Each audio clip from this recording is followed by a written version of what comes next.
തട്ടിപ്പ് എന്നൊക്കെ പറയുമ്പോൾ നിങ്ങളുടെ മനസ്സിൽ വരുന്നത് ആരായിരിക്കും? ഹർഷത് മേത്ത. അതൊരു വലിയ തട്ടിപ്പായിരുന്നു. പക്ഷേ നിങ്ങൾക്കറിയാമോ യഥാർത്ഥ തട്ടിപ്പ് എന്താണെന്ന്? ഇതൊന്നും ഒരു തട്ടിപ്പേ അല്ല. ഒരുപാട് കോടിക്കണക്കിന് പണമുള്ള ഒരാളുടെ പക്കൽ നിന്നും ചില കോടികൾ മോഷ്ടിക്കുന്നത് ഒരു തട്ടിപ്പല്ല. പക്ഷെ വെറും 1000, 5000 മാത്രമുള്ള പാവപ്പെട്ട ജനങ്ങൾ അവരെ വിശ്വസിപ്പിച്ച് അവരുടെ പക്കൽ നിന്ന് 1000ഉം 100ഉം തട്ടിയെടുക്കുന്നവരാണ് ഈ ലോകത്തിൽ തന്നെ വലിയ തട്ടിപ്പുകാർ. അതാണ് ഈ ലോകത്തിൽ തന്നെ വലിയൊരു സ്കാം. അത്തരം ഒരു തട്ടിപ്പ് നമ്മുടെ കേരളത്തിൽ സംഭവിച്ചു.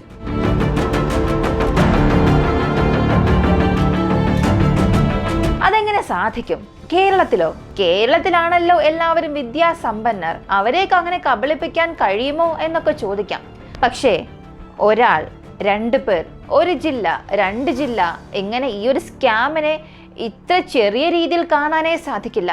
ഇത് ഒരല്പം വലിയ തട്ടിപ്പാണ്. ഈ സ്കാമിനെ ലാപ്ടോപ്പ് സ്കാം എന്നും പറയുന്നു, സീവിംഗ് മെഷീൻ സ്കാം എന്ന് പറയുന്നുണ്ട്, സ്കൂട്ടി സ്കാം എന്ന് പറയുന്നുണ്ട്. പക്ഷെ ഞാൻ പറയുന്നത് ഇതാണ് യഥാർത്ഥ സ്കാം. എന്താണ് സംഭവിച്ചത്? ആരാണ് ഈ സ്കാം നടത്തിയത്? ഇതാണ് ഈ വീഡിയോയിലൂടെ അറിയാൻ പോകുന്നത്. ഇതുപോലെ നമ്മളും നമുക്ക് ചുറ്റുമുള്ളവരും ഇങ്ങനെയുള്ള സ്കാമിൽ അകപ്പെടാൻ സാധ്യതയുണ്ട്. അങ്ങനെയുള്ളവർക്ക് ഈ ഒരു വീഡിയോ ഞാൻ ഡെഡിക്കേറ്റ് ചെയ്യുന്നു. നിങ്ങൾ ആർക്ക് വേണമെങ്കിലും ഡെഡിക്കേറ്റ് ചെയ്യാം.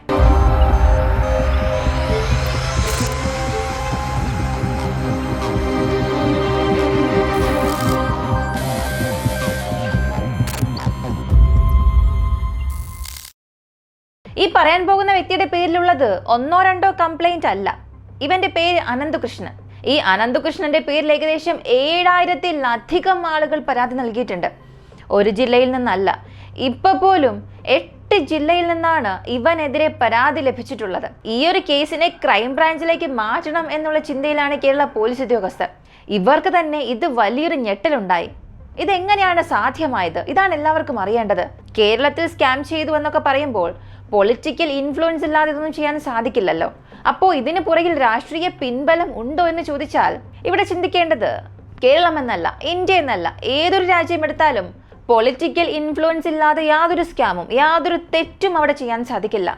അപ്പോൾ പിന്നെ ഈ അനന്തകൃഷ്ണനെയും മാറ്റി നിർത്താനാകില്ലല്ലോ. എല്ലാ പാർട്ടിയുമായി, ഒരു ഭാഗത്ത് BJP, മറുവശത്ത് കോൺഗ്രസ്, മധ്യത്തിൽ CPIM, ഇങ്ങനെ എല്ലാ പാർട്ടിയിലെയും പ്രധാനപ്പെട്ട പാർട്ടി നേതാക്കന്മാരുമായും ഫോട്ടോസ്, വീഡിയോസ് എല്ലാം എടുത്തിട്ടുണ്ട്. അങ്ങനെയാണെങ്കിൽ ഇത് ഒരു സാധാരണ തട്ടിപ്പേ അല്ല, അല്ലേ? എത്ര കോടി രൂപയായിരിക്കും ഇയാൾ തട്ടിപ്പ് നടത്തിയിട്ടുണ്ടാവുക? ഏകദേശം 1000 കോടിയിലേറെയാണ് തട്ടിപ്പ് നടത്തിയിരിക്കുന്നത്. ഈ അനന്തകൃഷ്ണന്റെ ലാപ്ടോപ്പ്, അവന്റെ വിശദാംശങ്ങൾ, ഇവയെല്ലാം പരിശോധിക്കുമ്പോൾ അവന്റെ പേരിൽ മാത്രം 19 ബാങ്ക് അക്കൗണ്ട്സ് ഉണ്ടായിരുന്നു. ഈ 19 ബാങ്ക് അക്കൗണ്ട്സിൽ ഇതുവരെയും അവൻ ട്രാൻസ്ഫർ ചെയ്തിരിക്കുന്ന എമൗണ്ട് 450 കോടി രൂപയാണ്. ഏക്കർ കണക്കിന് ഭൂമി വാങ്ങി നിറച്ചിട്ടുണ്ട്. സഹോദരിയുടെ പേരിലും സഹോദരിയുടെ ഭർത്താവിൻ്റെ പേരിലും എല്ലാം ഭൂമി വാങ്ങി നിറച്ചിട്ടുണ്ട്. കൂടാതെ വിദേശത്തേക്കും പണം അയച്ചിട്ടുണ്ട്. അത് ആർക്കാണ് അയച്ചത്, എന്തിനാണ് അയച്ചത്, ഇതെല്ലാം ഇപ്പോൾ അന്വേഷണത്തിലാണ്. ശരി, അങ്ങനെയാണെങ്കിൽ ഈ ഒരു തട്ടിപ്പിൽ മറ്റാരെങ്കിലും ഉൾപ്പെട്ടിട്ടുണ്ടോ എന്ന് ചോദിച്ചാൽ ഉണ്ട്, തീർച്ചയായും ഉണ്ട്. പക്ഷേ ഒരു വ്യക്തി എന്ന് പറയാൻ സാധിക്കില്ല. NGOകളായിരുന്നു. ഇവന്റെ കെണിയിൽ NGO അകപ്പെട്ടതാണോ അതോ NGOയുടെ കെണിയിലാണോ ഇവൻ അകപ്പെട്ടത് എന്ന് ചോദിച്ചാൽ ഇവന്റെ വലയിലാണ് NGOകൾ അകപ്പെട്ടത്. ചാരിറ്റബിൾ ട്രസ്റ്റ് എന്നൊക്കെ നിങ്ങൾ കേട്ടിട്ടുണ്ടാകും. ഇതൊക്കെ ഒരു സൊസൈറ്റി ആക്ടിന് കീഴിലായിരിക്കും വരിക. എങ്ങനെയാണോ നമ്മൾ ഒരു ട്രസ്റ്റ് ആരംഭിക്കുന്നത് അതുപോലെ നമുക്ക് ഒരു സൊസൈറ്റി ആരംഭിക്കാൻ സാധിക്കും, ഒരു സൊസൈറ്റി സ്റ്റാർട്ട് ചെയ്യാൻ സാധിക്കും. ഈ സൊസൈറ്റിക്ക് വേണ്ടി രജിസ്റ്റർ ചെയ്തതിനു ശേഷം FCRA, ഫോറിൻ കറൻസി കൊണ്ടുവരാനും അല്ലെങ്കിൽ ടാക്സ് ബെനിഫിറ്റ് ലഭിക്കുന്നതിന് വേണ്ടിയും ഇത് രജിസ്റ്റർ ചെയ്യാം. ഇതുപോലെ ഒരു സൊസൈറ്റി ആക്ട് കേരളത്തിലുമുണ്ട്. അത് സീഡ് എന്ന് പറയും, സോഷ്യോ എക്കണോമിക് ആൻഡ് എൻവയോൺമെന്റൽ ഡെവലപ്മെന്റ്. ഈ ഒരു സീഡ് സൊസൈറ്റി അനന്തകൃഷ്ണൻ സ്റ്റാർട്ട് ചെയ്യുന്നു. ഇതുപോലെ മൈക്രോ സീഡ് സൊസൈറ്റി എന്ന 60 സീഡ് സൊസൈറ്റി പല ജില്ലകളിലായി ഇയാൾ ആരംഭിച്ചു. ഇയാൾ അങ്ങനെ ഇതൊക്കെ വെറുതെ ഒന്നും സ്റ്റാർട്ട് ചെയ്തതല്ല. ഇതിന് പുറകിൽ അയാൾക്ക് വലിയൊരു ഹോൾഡ് ഉണ്ടായിരുന്നു. ഈ ഹോൾഡ് എന്നതിന് അയാൾ പറയുന്നത് ഞാൻ നാഷണൽ NGO കോൺഫെഡറേഷന്റെ നേതാവ് എന്നാണ്.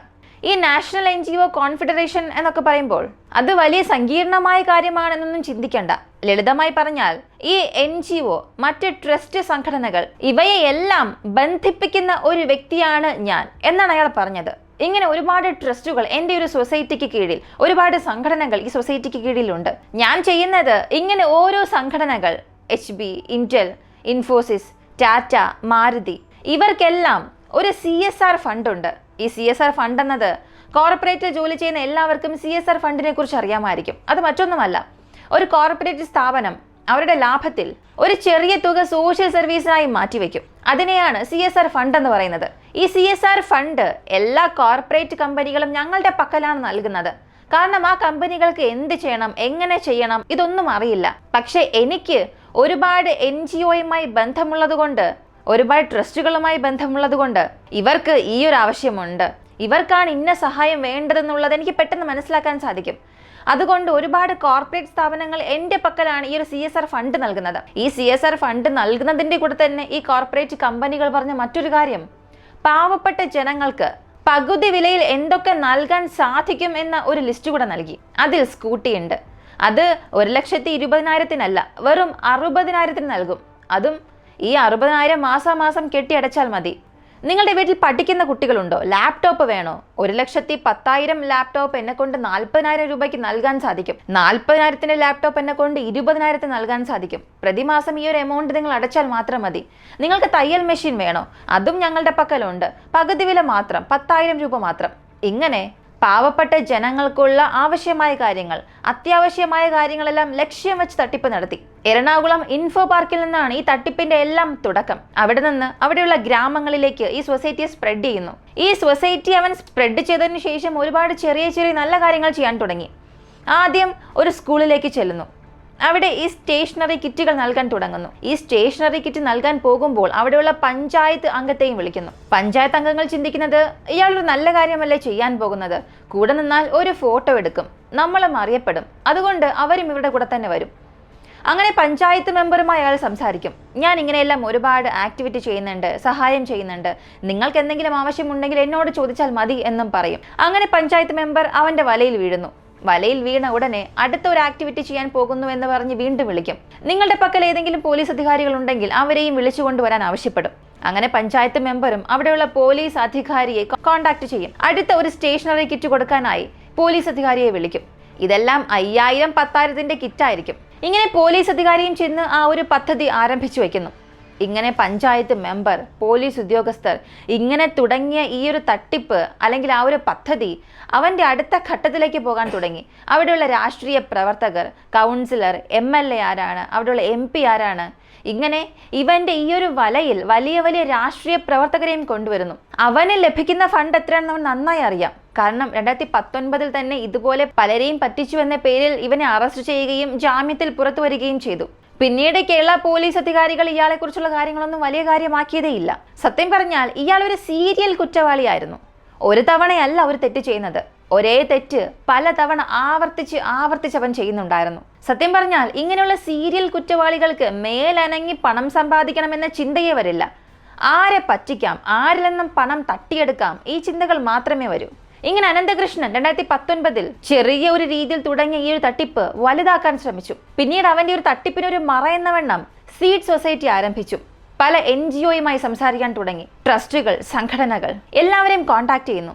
നിങ്ങൾ ഇങ്ങനെയുള്ള സഹായമാണോ ചെയ്യുന്നത്, ഞാനും ഇങ്ങനെയുള്ള സഹായമാണ് ചെയ്യുന്നത്, നമുക്ക് ഒരുമിച്ച് തന്നെ ചെയ്യാം എന്നൊക്കെ പറഞ്ഞ് 66 ട്രസ്റ്റുകളെയായിരുന്നു അവന്റെ കൂടെ ചേർത്തത്. ഇങ്ങനെ ചേർത്ത ഈ സംഘടനകൾക്കെല്ലാം അവനൊരു പദ്ധതി കൊടുത്തു. എൻ്റെ പക്കൽ CSR ഫണ്ടുണ്ട്, നമുക്ക് പകുതി വിലയ്ക്ക് വസ്തുക്കൾ നൽകാൻ സാധിക്കും. ഓരോ പഞ്ചായത്തിലും വാട്സപ്പ് ഗ്രൂപ്പ് ഓപ്പൺ ചെയ്യുക. ആ വാട്സപ്പ് ഗ്രൂപ്പിൽ ഞാൻ സഹായിച്ച ഒരുപാട് പേരുടെ ലിസ്റ്റ് ഉണ്ട്. ആ ലിസ്റ്റ് എല്ലാം ആ ഗ്രൂപ്പിൽ സ്പ്രെഡ് ചെയ്യാം. ഒരുപാട് പേര് അങ്ങനെ ആ ഗ്രൂപ്പിൽ ജോയിൻ ചെയ്യിപ്പിക്കുന്നു. എല്ലാവർക്കും പകുതി വിലയ്ക്ക് സാധനം നൽകുന്നു എന്ന അഡ്വർടൈസ്മെന്റ് കൊടുക്കുന്നു. എനിക്കൊന്നും തന്നെ വേണ്ട, ജനങ്ങൾക്ക് എല്ലാം ലഭിച്ചാൽ മതി എന്ന രീതിയിൽ അയാൾ സംസാരിക്കാൻ തുടങ്ങി. ഇത് വിശ്വസിച്ച NGOകൾ, ഈ പറയുന്നത് പല NGO ആണ്, ഓരോ ജില്ലയിലെ NGOയും ഇവൻ പറഞ്ഞതെല്ലാം വിശ്വസിക്കാൻ തുടങ്ങി. അവനാണെങ്കിൽ പോലീസ് ഓഫീസറുമായി ഫോട്ടോ എടുത്തിട്ടുണ്ട്, രാഷ്ട്രീയ പ്രവർത്തകരുമായി ഫോട്ടോ എടുത്തിട്ടുണ്ട്. ഇതൊക്കെ കാണുമ്പോൾ പലരും വിശ്വസിച്ചു പോകും. അങ്ങനെ ഇവനെ മൊത്തത്തിൽ വിശ്വസിച്ച് ഓരോ ജില്ലയിലും ഇവനായിട്ടുള്ള ഓരോ ശാഖകൾ ഉണ്ടാകാൻ തുടങ്ങി. അതായത് മൈക്രോസീഡ് സൊസൈറ്റി ആരംഭിച്ചു. ഇങ്ങനെ മൈക്രോസീഡ് സൊസൈറ്റി ആരംഭിച്ചതിന് ശേഷം അവിടെയുള്ള സ്ത്രീകൾ, അതിലും ദരിദ്ര കുടുംബത്തിലുള്ള സ്ത്രീകൾ, ഒരുപാട് ആവശ്യമുള്ള സ്ത്രീകൾ, അത്യാഗ്രഹമുള്ള സ്ത്രീകളെല്ലാം തിരഞ്ഞെടുക്കാൻ തുടങ്ങി. പൊതുവെ കുറഞ്ഞ വിലയ്ക്ക് എന്തെങ്കിലും ലഭിക്കുകയാണെങ്കിൽ അത് നമുക്ക് ആവശ്യം ഇല്ല എങ്കിൽ കൂടിയും വാങ്ങി വയ്ക്കുന്ന ഒരു ശീലം നമുക്കുണ്ട്. അതുകൊണ്ട് തന്നെ ഈ കെണിയിലെല്ലാം പെട്ടെന്ന് വീഴുന്ന സ്ത്രീകളെയായിരുന്നു ആദ്യം ലക്ഷ്യം വെച്ചത്. സ്വയം സഹായ സംഘടനകൾ, ഇവയെല്ലാം ഈ ടാർഗറ്റ് ലിസ്റ്റിലേക്ക് വരുന്നു. ഇങ്ങനെ ഇവർ ക്രിയേറ്റ് ചെയ്ത വാട്സപ്പ് ഗ്രൂപ്പിനുള്ളിലേക്ക് സ്ത്രീകളെല്ലാം കൊണ്ടുവരുന്നു. അവരോട് നിങ്ങൾക്ക് ആവശ്യമുള്ളത് എന്താണ്? നിങ്ങൾ നിങ്ങളുടെ പുരുഷന്മാരെ വിശ്വസിക്കേണ്ട, ഭർത്താക്കന്മാരെ വിശ്വസിക്കേണ്ട, സഹോദരങ്ങളെ വിശ്വസിക്കേണ്ട, അച്ഛനെയും വിശ്വസിക്കേണ്ട. നിങ്ങൾ കുറച്ചായി സേവ് ചെയ്യുന്ന പണം മുഴുവനും തരേണ്ട ആവശ്യമില്ല. നിങ്ങൾ പതിയെ കുറച്ച് നൽകിയാൽ മതി. അത് മുഴുവൻ പണവും നൽകേണ്ട ആവശ്യമില്ല. പകുതി മാത്രം നൽകിയാൽ മതി. ബാക്കി പകുതി CSR ഫണ്ടിൽ നിന്നും ഞങ്ങൾ എടുത്തുകൊള്ളാം. ലാപ്ടോപ്പ് നൽകാം, തയ്യൽ മെഷീൻ നൽകാം. ഇങ്ങനെ എല്ലാവരെയും പറഞ്ഞ് വിശ്വസിപ്പിച്ച് 1000 കോടിയിലേറെ തട്ടിപ്പ് നടത്തിയിട്ടുണ്ട്. അങ്ങനെയാണെങ്കിൽ ഈ സഹായം, ഈ ലാപ്ടോപ്പ്, സീവിങ് മെഷീൻ അല്ലെങ്കിൽ മറ്റു സഹായം ഒന്നും ആർക്കും ലഭിച്ചില്ലേ എന്ന് ചോദിച്ചാൽ ലഭിച്ചിട്ടുണ്ട്. ഒരു ഗ്രാമത്തിലെ ഒരു 1000 പേരെ എടുക്കുകയാണെങ്കിൽ അതിൽ ഒരു 2-3 പേർക്ക് ഈ സഹായങ്ങൾ കൊടുത്തിട്ടുണ്ട്. ഇങ്ങനെ 2 പേർക്ക് ലാപ്ടോപ്പും സ്കൂട്ടി നൽകുമ്പോൾ അവന് ചിലവാകുന്നത് വെറും 1,60,000 ആ ഒരു എമൗണ്ടിൽ മാത്രമായിരിക്കും. പക്ഷെ അവന് കിട്ടിയത് എത്രയാണെന്ന് ചോദിച്ചാൽ അതിനേക്കാൾ 1000 മടങ്ങ് അധികമായിരുന്നു. ഏകദേശം 1 കോടി, 2 കോടി, 10 കോടി. ഇങ്ങനെ ഓരോ ഗ്രാമത്തിലും അവൻ തട്ടിപ്പ് നടത്തി. ഇങ്ങനെ തട്ടിപ്പ് നടത്തിയ ഗ്രാമങ്ങൾ ഏതെല്ലാമാണ് എന്ന് ചോദിച്ചാൽ കൂടുതൽ വിദ്യാഭ്യാസമുള്ളവരായിരിക്കും. പക്ഷേ ജോലി ചെയ്താൽ മാത്രമേ അടുത്ത ഘട്ടത്തിലേക്ക് പോകാൻ കഴിയൂ എന്നുള്ള ആളുകളുണ്ടല്ലോ, അങ്ങനെയുള്ള ജനങ്ങളായിരുന്നു. ഇങ്ങനെ കേരളത്തിലെ ഒരുപാട് ജില്ലയിലെ ഒരുപാട് പേർ ഇതിലകപ്പെട്ടു. അവസാനം ഇയാളെ പോലീസ് അറസ്റ്റ് ചെയ്തതിനു ശേഷം പോലീസ് അവനോട് ചോദിച്ചു, ഇത്രയും പേരെ നീ പറ്റിച്ചിട്ടുണ്ട്, ഈ പണമെല്ലാം നീ എവിടെയാണ് വച്ചതെന്ന് ചോദിച്ചപ്പോൾ അയാൾ വാ തുറന്ന് സംസാരിച്ചിട്ടുകൂടെയില്ല. ജുഡീഷ്യൽ കസ്റ്റഡിയിൽ അവൻ എടുത്തു.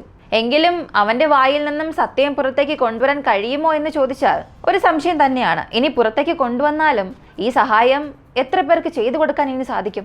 അവൻ പറ്റിച്ച എല്ലാവർക്കും സഹായം ചെയ്തു കൊടുക്കുമോ എന്നുള്ളതും ഒരു ചോദ്യമാണ്. ഇത് കുറേയേറെ സ്കാമിൽ ഒന്ന് മാത്രമാണ്. നമ്മളിനി എത്ര സ്കാമിൽ ഇതുപോലെ പറ്റിക്കപ്പെടും? പകുതി വിലയ്ക്ക് ഒരു വസ്തു ആരെക്കൊണ്ടും നൽകാൻ സാധിക്കില്ല. അപ്പോൾ ജനങ്ങളായ നിങ്ങൾ വളരെ പ്രധാനപ്പെട്ട കാര്യങ്ങൾക്ക്, ഈ ലാപ്ടോപ്പ്, സ്കൂട്ടി, ഇതൊക്കെ വളരെ പ്രധാനപ്പെട്ട കാര്യങ്ങളാണ് ഇന്ന് നമ്മൾ ജീവിക്കുന്ന ഈ ഒരു കാലഘട്ടത്തിൽ. ഈ ഒരു സമയത്ത് നിങ്ങളുടെ സേവിങ്സ് എങ്ങനെ തട്ടിക്കൊണ്ട് പോകാം എന്നൊക്കെ ചിന്തിക്കുന്ന ഒരു കൂട്ടം തന്നെയുണ്ട്. ഇവരിൽ നിന്ന് നിങ്ങൾ രക്ഷപ്പെടുക, നിങ്ങളെ ചുറ്റുമുള്ളവരെയും നിങ്ങൾ രക്ഷിക്കുക. ഇങ്ങനെയുള്ള വീഡിയോസ് ഒരു അവയർനെസ്സിനായിട്ട് അവർക്കും ഒന്ന് അയച്ചു കൊടുക്കുക. ചിന്തിച്ചു നോക്കുക, നമ്മുടെ കേരളത്തിൽ ഒട്ടനവധി പേരാണ് ഈ തട്ടിപ്പിൽ വീണത്. അതും ഇത്രയേറെ വിദ്യാഭ്യാസ സമ്പന്നരായ ആളുകൾ ജീവിക്കുന്ന നമ്മുടെ കേരളത്തിൽ. ഇതാണ് വിശ്വസിക്കാനേ സാധിക്കാത്തത്. ഇത് ഒരു ടൈപ്പ് ഓഫ് സ്കാം ആണ്. ഇതുപോലെ പല രീതിയിലുള്ള സ്കാമുകളുണ്ട്. ഒന്നിലും നിങ്ങൾ അകപ്പെടാതിരിക്കുക. ഈ ഒരു വീഡിയോ കുറിച്ചുള്ള നിങ്ങളുടെ അഭിപ്രായം എന്താണെന്നുള്ളത് കമന്റിൽ പറയുക. ഇങ്ങനെയുള്ള വീഡിയോസ് ആണ് താല്പര്യമുള്ളവരാണ് നിങ്ങളെങ്കിൽ ഇപ്പോൾ തന്നെ നമ്മുടെ ചാനൽ സബ്സ്ക്രൈബ് ചെയ്യുക. മറ്റൊരു വീഡിയോയുമായി വീണ്ടും കാണാം.